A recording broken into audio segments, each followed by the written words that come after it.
Welcome to Part E of Unit 2 for our course on statistics. And we've been going through this googly-eyed sheep table, looking at different types of distributions. And we've been considering different types of error. And so far, we've looked at distributions of measurement error, and irregular ordinary standard deviation, and distributions of estimation error. And we saw how with measurement error, we're looking at observations of multiple assessments nested within a single case. And for both standard deviations and estimation error, we're looking at observations of multiple cases all nested within a single sample. And now, next, with sampling error, we're going to see how this is going to be observations of multiple samples all nested within a single population. Or as we'll see more precisely, it will be observations of multiple statistics from different samples all nested within a single population. And for each type of distribution, we've seen how each distribution has a standard deviation. So if we're simply looking at observations of cases within a sample and seeing how far those cases deviate from the sample mean, that's just the plain ordinary standard deviation. With measurement error, we were looking at how far different assessments from a single case deviate from that case's true score, and that standard deviation, how far these assessments typically deviate from a person's true score, that standard deviation was called the standard error of measure. And then with estimation error, we were looking at how far cases from a sample deviate from the predicted values, that is, predicted values when we're using something more than just a single mean to predict people's scores. And the average distance that cases typically deviate from the predicted values is called the standard error of estimate. The standard deviation of estimation error was the standard error of estimate. And then for sampling error, we're going to find that will also have a standard deviation, and we're going to call that the standard error of, and then we're going to insert the name of a statistic.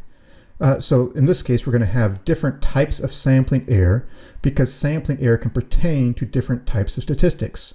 So as you will see, we could have a standard error of a mean, or a standard error of a correlation, or a standard error of a beta weight. So with sampling error, we're going to have the standard error of, and then insert the name of a statistic. And of course, one thing that's a little bit tricky about this unit is that we have a lot of distributions that are different types of error distributions. And each one of these distributions is going to have a standard deviation. And in each case, we will call that standard deviation standard error of something. And so we have a lot of terms that all begin with the words standard error. We have the standard error of a measure, the standard error of estimate, and now we're going to talk about the standard error of a statistic. So let's take a look at sampling error. Now, sampling error is going to be like measurement error in that it's a theoretical distribution. That is, we're going to be talking about hypothetical things that we cannot actually do in real life.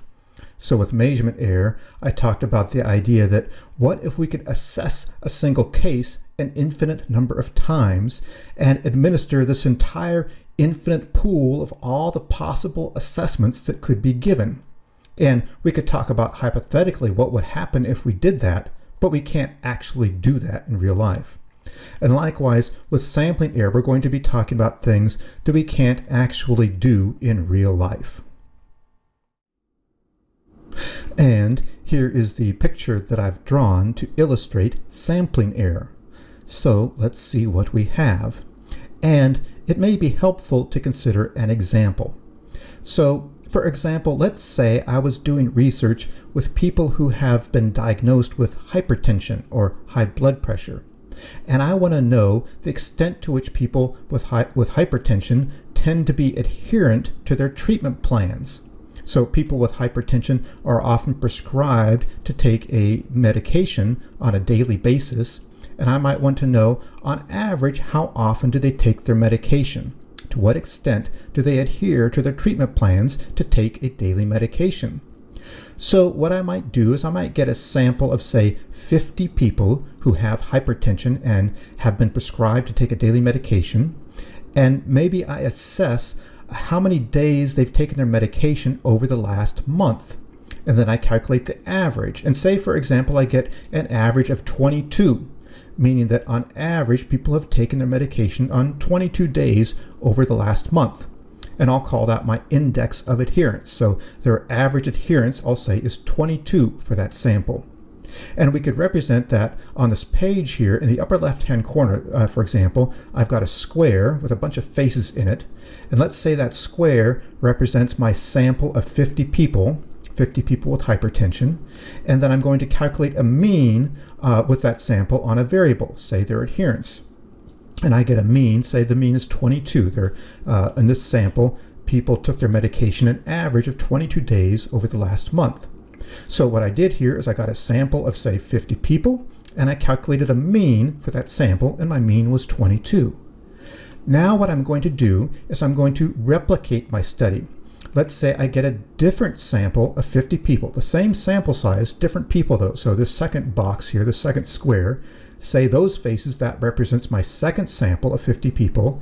And I do the exact same study. These are people with hypertension, and I ask them, I assess how many days they've taken their medication over the last month and calculate the mean, their mean adherence score. And say this sample, say they were a little more adherent, say their mean was a 24, for example. And then I'm going to do it again. I'm going to replicate my study again and get a third sample, these are different faces, so a different set of 50 people, and I'm going to assess their adherence.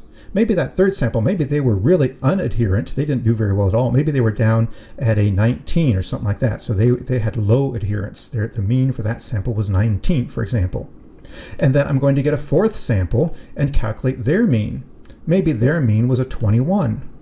And then I'll get another sample and calculate their mean. And you get the idea here. And actually what I'm going to do is say I do this over and over and over again an infinite number of times. So I get a sample of people and I calculate the mean on a variable. Then I replicate that study, get another sample, same size, calculate the mean on that variable.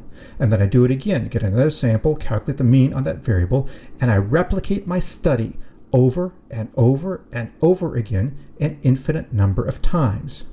Now if I do that, I'm going to get a mean from every study. I'm circling these means at the top here to indicate I get a different mean. Every time I do my study, I'm probably going to get a slightly different mean from each of my studies. Now, a distribution of sampling error, I'm just going to take and look at what does the distribution of all these means look like. So this bottom, I have this bell-shaped curve down here. That's going to be a distribution of sampling error. And you know what I'm looking at here, I've got all these X bars in there to say, I'll circle one of these. So this one right here, so I do a study and I get that mean right there. And then I do my study again and I get a different mean. And then I do my study again and I get a different mean. So this is a distribution of all the means that I got when I replicated my study over and over and over again an infinite number of times. And so what we're looking at in this picture here is a sample of all these statistics from different studies. So let's think of the googly-eyed sheep table now. And what is the first question on that googly-eyed sheep table? The first question is observations of what from what? So here we're looking at an observation of means from different samples from a single population. So I have the single population of all the people with hypertension in the world, and I'm drawing samples from that population. And for each sample, I calculate a statistic, for example, a mean, and then I get a distribution of all those means from all my samples that are drawn from a single population. So the official way that I'm saying it with the googly-eyed sheep table is we're looking at observations of different samples from a single population. Or if I wanted to be more precise, I could say I'm looking at observations of means from different samples from a single population. And that's a distribution of sampling error. Now, in this example, I've been looking at if I do a study and calculate a mean, but we could actually do a study and calculate other statistics and get a distribution of sampling error. So I have down at the bottom here, I could have, for example, I could calculate a mean difference. That is where I have, say, a treatment group and a control group, and I look at a difference between the means for those two groups. And so I could do that type of study and calculate a mean difference, a difference between a treatment group and a control group, and replicate that over and over and over again an infinite number of times, and get all the mean differences I get when I replicate my study over and over again, and then get the distribution of all those statistics. Or I could do a study and calculate a correlation and replicate my study over and over and over again and get the distribution of all the correlations I get when I replicate my study over and over and over again. Later on in this course, we'll be talking about regression and how when we do regression, we can calculate something called a beta weight. And so we could do that. I could do a study and calculate a beta weight, and then replicate my study, calculate that same beta weight, replicate my study, calculate that beta weight, and then get a distribution of all the beta weights from all my studies. So with sampling error, we're saying if I get a sample of people and calculate a statistic, and then replicate my study over and over and over and over again in an infinite number of times, and then get the distribution of all those statistics from all my replications, that distribution of all my statistics is the distribution of sampling error. So again, the question, observations of what from what, we're looking at an observation of multiple samples, that is statistics from multiple samples. So we can simplify and simply say we're looking at multiple samples drawn from a single population. And that's what sampling error is. Now let's consider that second question from the googly-eyed sheep table. The question, deviations around what? And the answer to that question, if we're looking at a distribution of sampling error, is going to be deviations around a true population parameter. Deviations around the true population parameter. So let's see how this is. So on the screen here we have our distribution of sampling error. This bell-shaped curve is our distribution of sampling error. That is, for example, if I'm doing a study and I'm going to calculate a mean, where I would say, hypothetically, what would happen if I do my study, calculate the mean, and maybe I get a value up here. I'll circle one of these X bars up there. And then I replicate my study and get a mean from that study, and it's likely to be a little bit different. Maybe I get a mean right here. I'll circle another one. And then say I replicate my study again, and I'm likely to get a different mean. Each time I replicate my study, I use a different sample. Samples are likely to be different from each other, so I'm going to get different values for the mean each time I replicate my study. And this distribution that we're looking at here, this normal-shaped curve, is a distribution of all the means that I got when I replicated my study over and over and over again an infinite number of times. So now, let's say I take the average of all these means. I've replicated my study over and over and over again an infinite number of times. I get all the means from all my replications, and now I take the average of all those means, and the average of all those means will be equal to the true population parameter. And down here I have the Greek letter mu. It looks a little bit like a U, but it's not a U. It's the Greek letter mu, or mu. I'll put an mu for Greek letter mu. And we usually symbolize a population parameter with a Greek letter. And the Greek letter mu is the symbol we use for a parameter that's a mean.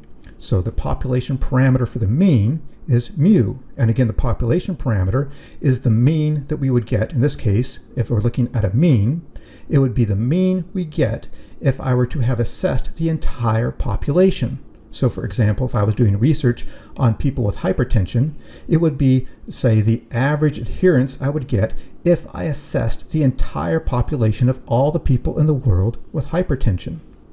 And if I were to do studies where I get samples of, say, 50 people, calculate a mean, get another sample of people, calculate a mean, get another sample of 50 people, calculate a mean, and if I were to do that over and over and over again an infinite number of times, and get the distribution of all the means from all my studies, and then calculate the average of all the means from all my studies, the average of all the means from all my studies would be equal to mu. It would be equal to the true population parameter.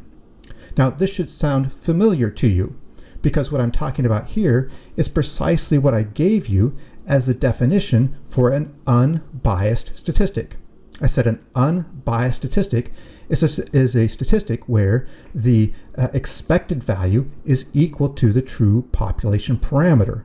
And that's what we're talking about here. Our population parameter is an expected value. It's the average of all the means in our distribution.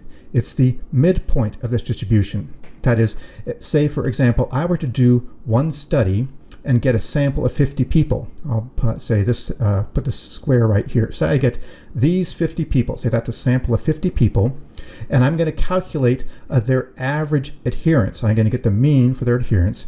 But say I haven't yet calculated the average for that sample, and so I don't yet know what the mean is.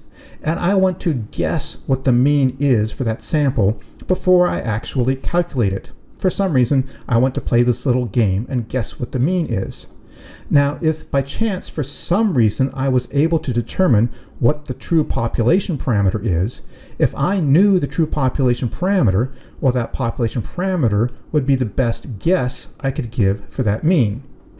Now, of course, we never really know the true population parameter, and if I knew the true population parameter, I wouldn't need to do my study in the first place.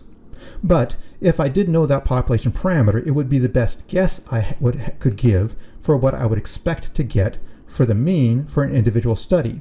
So again, we can say that population parameter is an expected value. It's the average of all of our means. It's the midpoint of this distribution, and it's an expected value because the mean is an unbiased statistic. And all the examples we're going to talk about with sampling error will involve unbiased statistics. So if we go back to our googly-eyed sheep table, the first question, observations of what from what.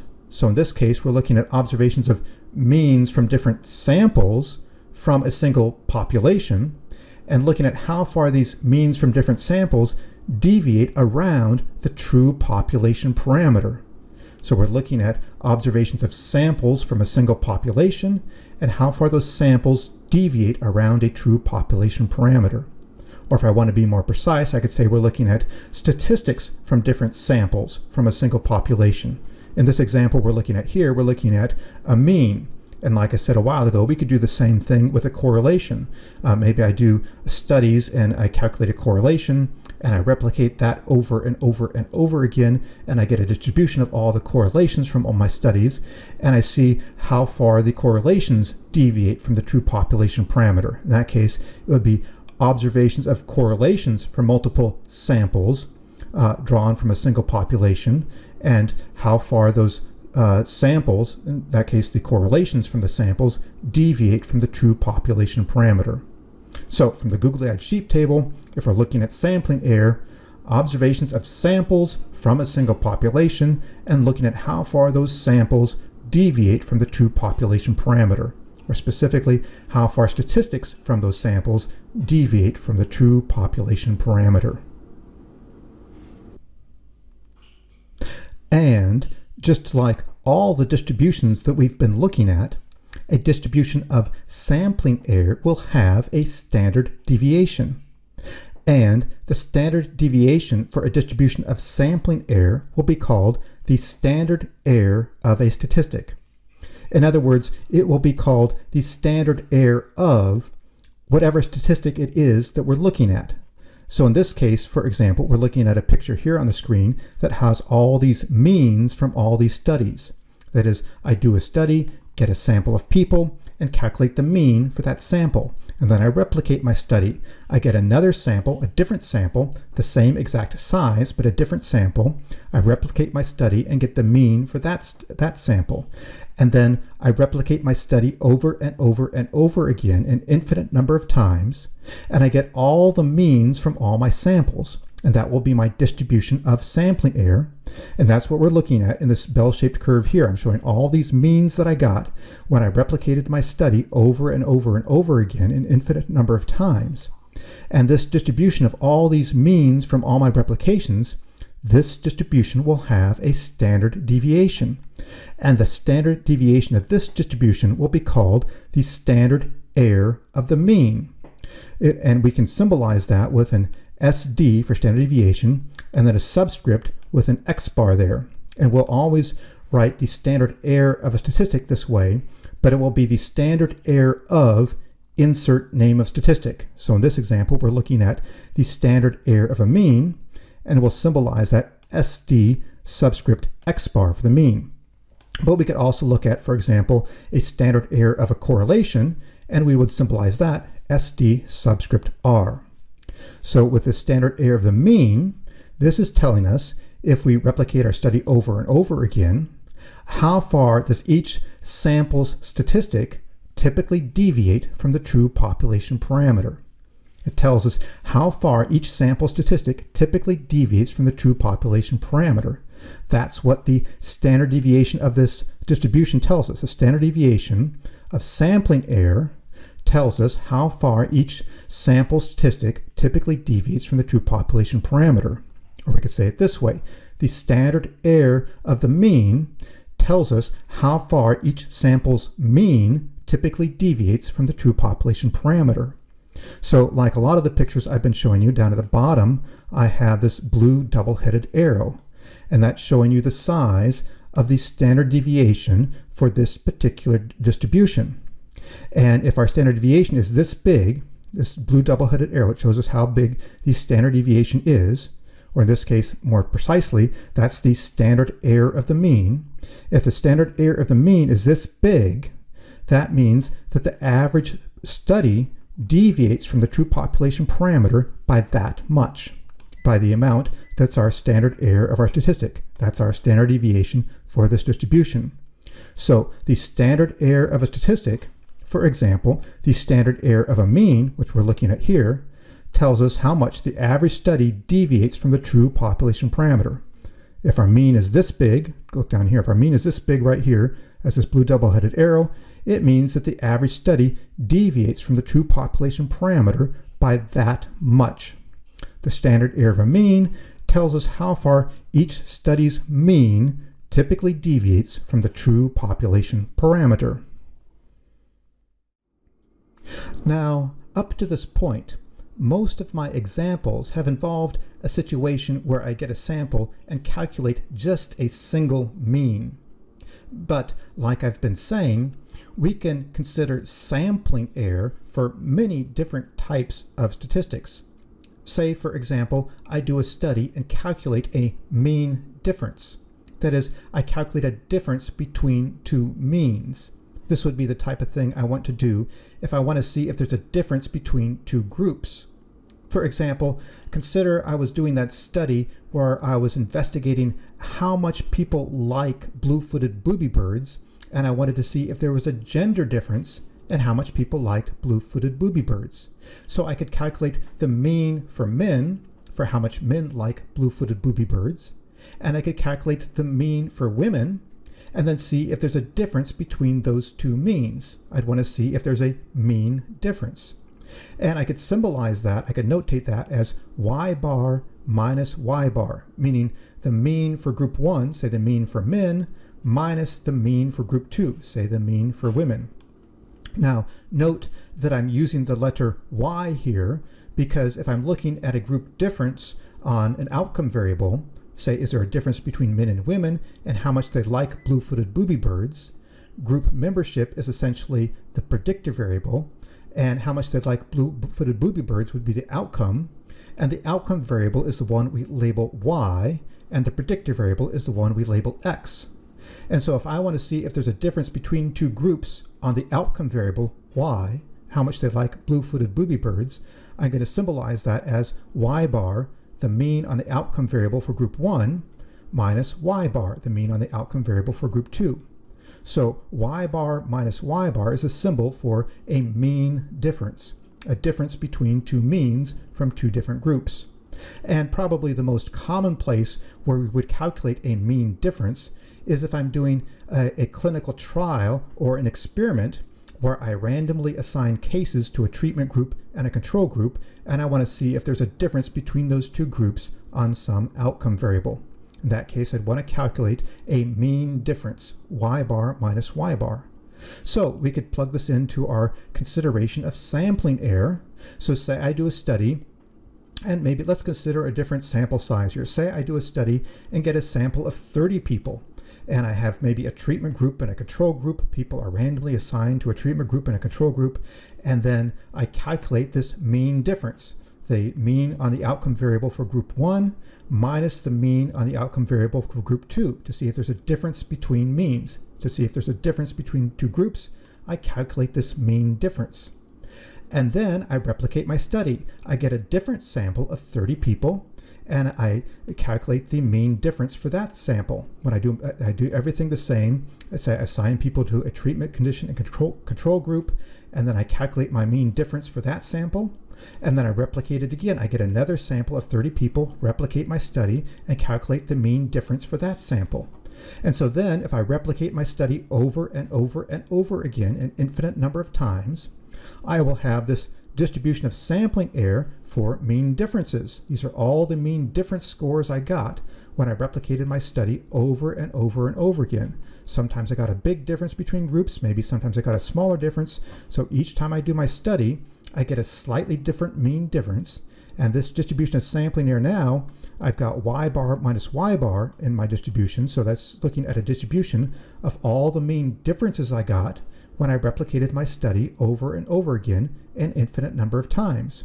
And this distribution will have a standard deviation, and I'm going to call this standard deviation the standard error of mean difference, because now I'm looking at my statistic here is a mean difference. It's a difference between two means.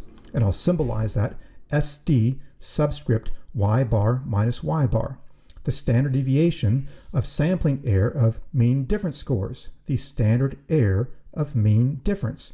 It tells me how far on average each study's mean difference is likely to deviate from the true population parameter, the standard error of a mean difference. Or here's another example. Here's for correlation. Say I do a study, and maybe I do a study and get a sample of 100 people and calculate a correlation between two variables. And then I do my study again. I replicate it. I get a different sample of 100 people and calculate the correlation for that sample. And then I get a different sample and calculate my correlation. And then I replicate my study over and over and over again an infinite number of times. And then I'll have this distribution of all the correlations that I got from all the times I replicated my study over and over again. And this would be a distribution of sampling error of the correlation. And this distribution will have a standard deviation, and the standard deviation of this distribution will be called the standard error of a correlation. And I'll symbolize it SD subscript R. R is the statistic we're looking at here, so it's SD subscript R. It's the standard deviation of a distribution of sampling error of a correlation. And the standard error of a correlation tells me how far on average each study's correlation typically deviates from the true population parameter. How far on average each study's correlation typically deviates from the true population parameter. And so we can have the standard error of a mean, the standard error of a mean difference, the standard error of a correlation. Later on, I'll be talking about something called the standard error of a beta weight. So when we're talking about sampling error, the standard deviation of these distributions will always be called standard error of, and then we insert the name of a statistic. Standard error of a mean, standard error of a mean difference, standard error of the correlation. But in all cases, it's telling us how far each sample's statistic deviates from the true population parameter. They always tell us how far each sample's statistic on average deviates from the true population parameter. And on this slide, I'm simply summarizing all the different types of sampling error that we'll be working with in this class.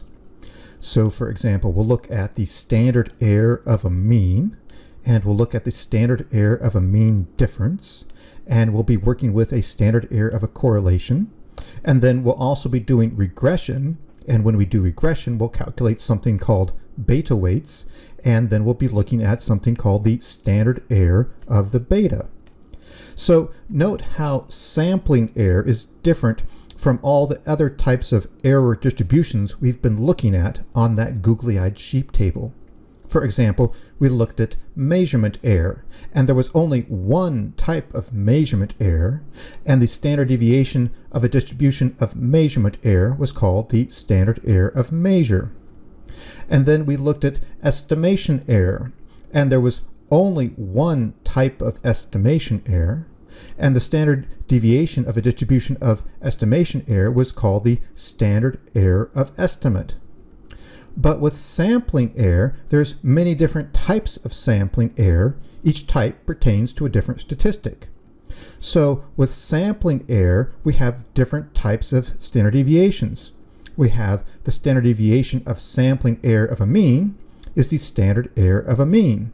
Or we have the standard deviation of sampling error of a mean difference is the standard error of mean difference. And we have the standard error of a correlation, and we have the standard error of a beta. Each of these standard errors is a standard deviation of a different type of sampling error, a different type of sampling error pertaining to a different statistic. But all of these standard errors, the standard error of a mean difference, of a correlation, and of a beta, all of those standard errors are different types of sampling error. Now consider this. Say I do a study, I get a sample of people, and I calculate some statistic. What is the thing that's going to influence the size of the standard error of that statistic? For example, if I calculate a standard error of a mean, what is the thing that's going to influence the size of my standard error of the mean? Or if I do a study and calculate a correlation, what is the thing that's going to influence the size of my standard error of a correlation? Now, remember that the standard error tells you how far on average each sample statistic will typically deviate from the true population parameter. So the standard error of a mean tells you how far on average your sample means will typically deviate from the true population parameter. Or the standard error of a correlation tells you how far on average each sample correlation will typically deviate from the true population parameter. So for example, if I do a study and calculate a correlation, and if there was a situation where if I replicated my study over and over and over again, each time I get wildly different results. Sometimes I get incredibly high correlations, sometimes I get low correlations, zero correlations, negative correlations, positive correlations. My results are just all over the place. I get wildly different results every time I do my study if I replicate it over and over again. Well, that would be a case where there's a lot of sampling error. My standard error of the correlation in that case would be a very large value. But in another example, if I do my study and get a correlation and then I replicate it and do it over and over again, and if every time I get a correlation that's really, really close to the true population value, and I don't get very much difference from one study to the next, in every study I get very similar results and they're all very, very close to the true population parameter, well, in that case, I'd be making very little error, and my standard error of the correlation would be a very small value. So what determines how much sampling error I'm likely to make when I do my study? What determines whether I'm likely to make a huge amount of sampling error and get a value that's way far away from the true population parameter, or whether I'm likely to make only a very tiny small amount of sampling error and get a statistic that's very, very close to the true population parameter? And, well, the answer is it's your sample size. Sample size is the key thing that determines the size of your sampling error. It's the key thing that determines the size of your standard error of a statistic. Because if you have a really large sample, then you're likely to get a statistic that comes very close to the true population parameter. So for example, if I want to estimate the mean and I have 5,000 people in my sample, I'm probably going to get a value that's pretty close to the true population parameter. On the other hand, if I do a study and want to estimate a mean and I only have 3 people in my sample, well, I might get a value that's wildly different from the true population parameter. And if I'm doing a study with only 3 people in it, every time I replicate my study, I might get wildly different results. But if I'm doing a study with 5,000 people in it, every time I replicate my study, I'm going to get very, very similar results. So the sample size is the key thing that determines how much sampling error is in your study. If you have a large sample, that's going to produce very, very small sampling error. You'll have a small standard error of a statistic when you have a large sample, and you will have a large standard error of a statistic when you have a small sample. Later on in this course, I'm going to be looking at formulas that we can actually use to calculate the standard error of different statistics. And the key thing that will be a part of all those formulas will be sample size. To know what your standard error of a statistic is, you will always need to know what your sample size is.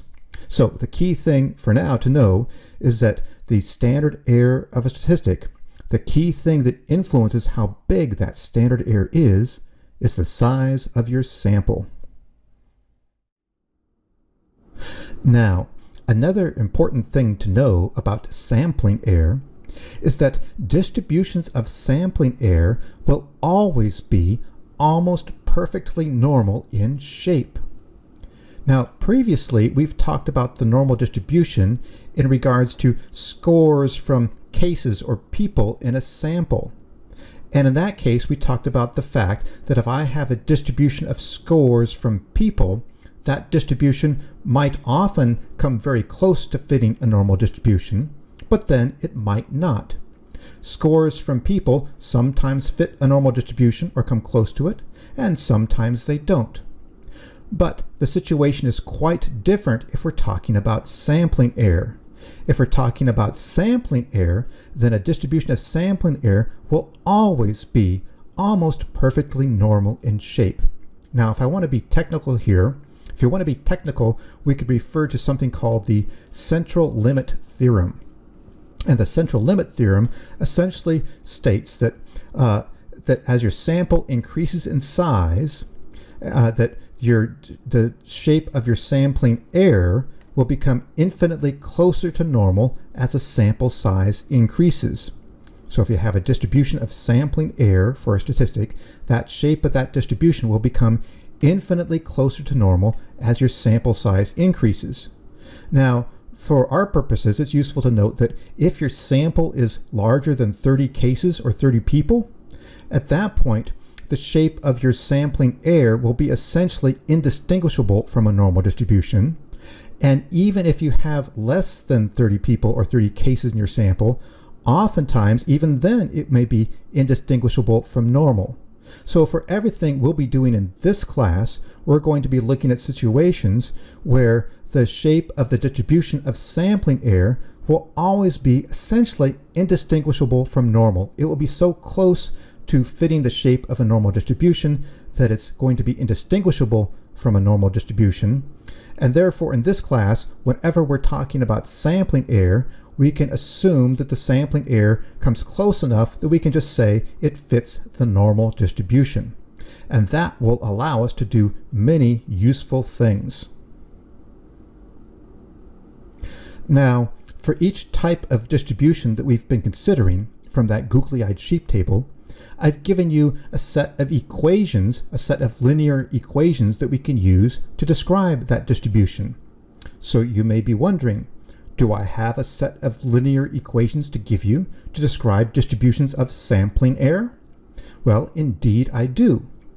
Now here we're going to have to change our notation just slightly depending on what type of sampling error we're talking about.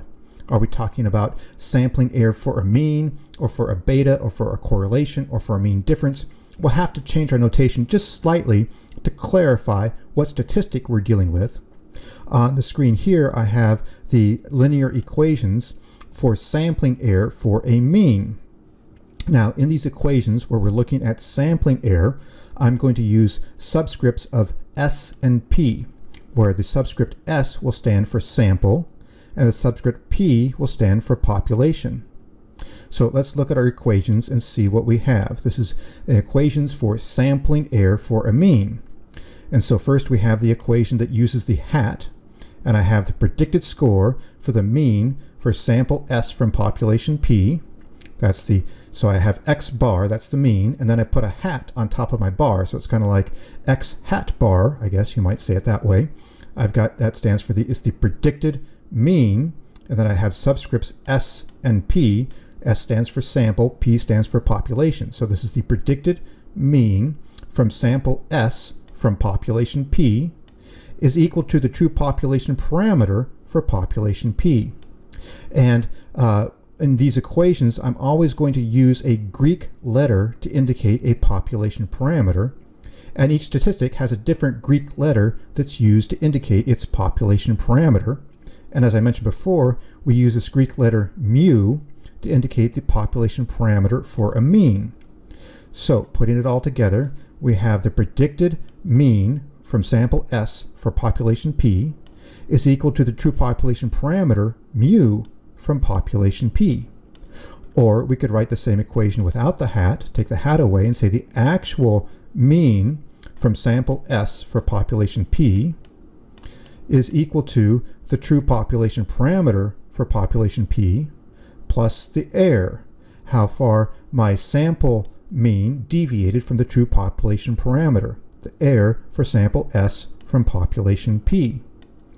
And as always, we can talk about what is the standard deviation of this distribution. So if we're looking at the sampling error for a mean, the standard deviation of this distribution is the standard error of the mean, and that's going to tell us the average deviation of the absolute values of these E's. In this case, it's ESP, how far each sample deviated from the true population parameter, how far each sample mean typically deviated from the true population parameter mean. That's what the error tells us, and the average of the errors across all of our studies is the standard error of the mean. And so we have the same formula. We've kind of noticed that all these linear equations for all these distributions follow the same format, is that we have these errors in our second equation. We always end up with these errors, and then I ask, what is the average deviation of the absolute values of those errors? And that is the standard deviation of that distribution.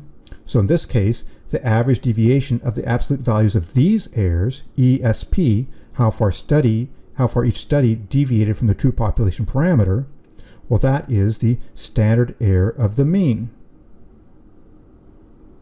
Now, as I mentioned, in writing these linear equations for sampling error, if we're dealing with different types of statistics, we need to change our notation just slightly to clarify what type of statistic we're dealing with. And this page shows you how to do it. And up at the top, I have the equation we were just looking at for sampling error for a mean. And actually, these other equations are fairly straightforward. We're just going to swap out different names of statistics. Otherwise, it's going to be the same exact equation in every case. So again, at the very top, we have our equation for sampling error for a mean. So we start off with the equation with a hat, where we say the predicted mean for sample S from population P is equal to the true population parameter for population P, and the true population parameter is given by the Greek letter mu for a mean. And we can write our equation without the hat. The mean for sample S from population P is equal to the true population parameter mu for population P plus the error for sample S from population P. Now, what if I was dealing with a mean difference, a difference between two means? I was comparing two groups and calculating a mean difference score. So recall that we indicate a mean difference with this symbol right here, y bar minus y bar, the difference between two means. So I'm basically going to go up here where I have x bar. In my first equations up here at the top, I was looking at a mean from a single sample, which I called x bar. And then down here, I'm dealing with, in the second set of equations, I have y bar minus y bar. And I'm just going to swap it out. Every place I have x bar, I'm going to swap it out with a y bar minus y bar. And where I have this mu here, I'm going to say it's going to be looking at a difference between two means. So I'm going to have mu minus mu. So I'm going to swap out x bar with y bar minus y bar, swap out mu with mu minus mu, and there I will have my equations. So the equations for sampling error for a mean difference is going to be the predicted. I have this great big hat over here. I kind of made it this giant hat. The predicted mean difference from sample S from population P is equal to the true population parameter mean difference for population P. Or I can write that same equation, take away the hat, and say the actual mean difference for sample S from population P is equal to the true population parameter mean difference for population P plus the error for sample S for population P, and the average absolute deviations of these errors then would be the standard error of a mean difference.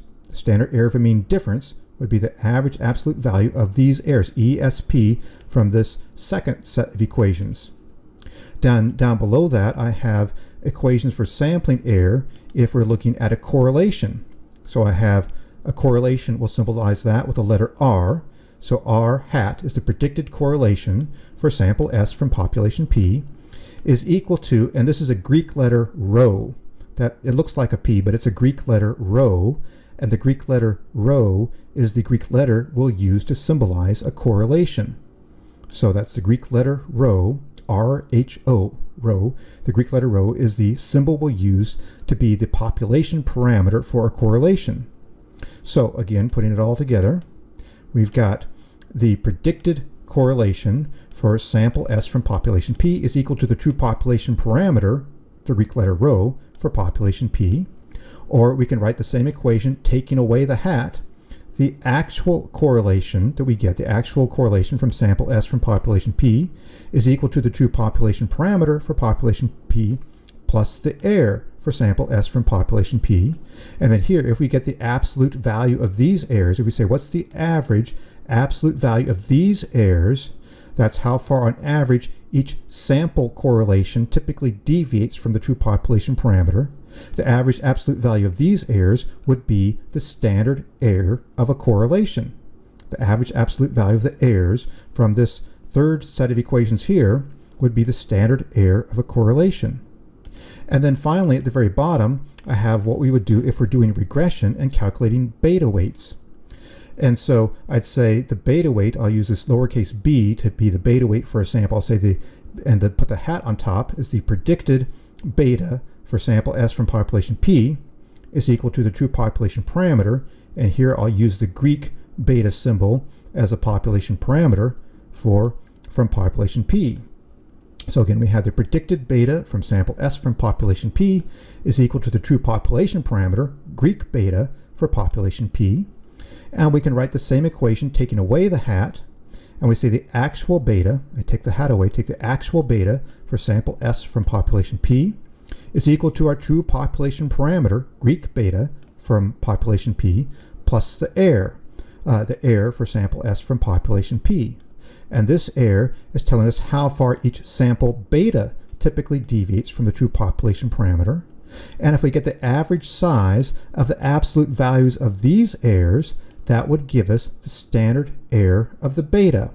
Again, here's our equation looking at sampling error for a beta. And if I look at these errors, these ESP, the average size of the absolute values of those E's would be the standard error of the beta. And by the way, I have one little note over here, is that I'm going to be consistent in this class and that I'll use the Greek letter beta to be the population parameter for beta. Out there in the real world, people are actually a little bit consistent about it, and that that Greek symbol is sometimes used in other ways. Actually, when we talk about regression, we're going to talk about something called standardized beta weights. And a lot of times people will use this Greek letter beta to indicate standardized beta weights, which gets kind of confusing because usually we use Greek letters to indicate population parameters, but then when people do regression, they often say, well, we'll use the Greek beta to indicate this thing called a standardized beta weight. And we'll be talking about standardized beta weights later in this course, but I'm not going to use this Greek beta as a symbol for them because I think that just makes it confusing. So for this class, we'll just be consistent in that the Greek beta will indicate the population parameter, but I just wanted to make you aware of the fact that out there in the real world, people often use that beta symbol for something else. So these are all the different equations, all the different linear equations for the different types of sampling error.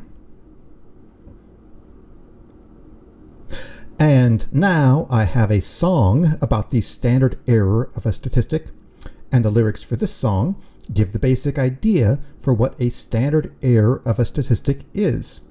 So the lyrics go, how much change do you typically find if a study is repeated many times?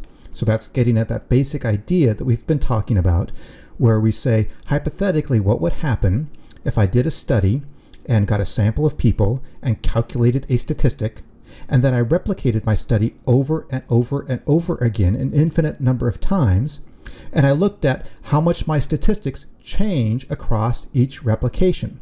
How much change do I typically find across each replication in the statistics that I calculate if I replicate my study over and over and over again many times? And the standard error of a statistic tells us how far on average each sample statistic typically deviates from the true population parameter. And then another important point being made in the song is the fact that each statistic will have its own standard error. We've talked about how we have the standard error of a mean, and the standard error of a correlation, and the standard error of a mean difference. So we could talk about different statistics. Each statistic will have its own sampling error, and each statistic will have its own standard error. So here is the song about the standard error of a statistic, and as always, see if you can sing along, and sing along without looking at the words before the song is over.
And that is everything for Part E of Unit 2.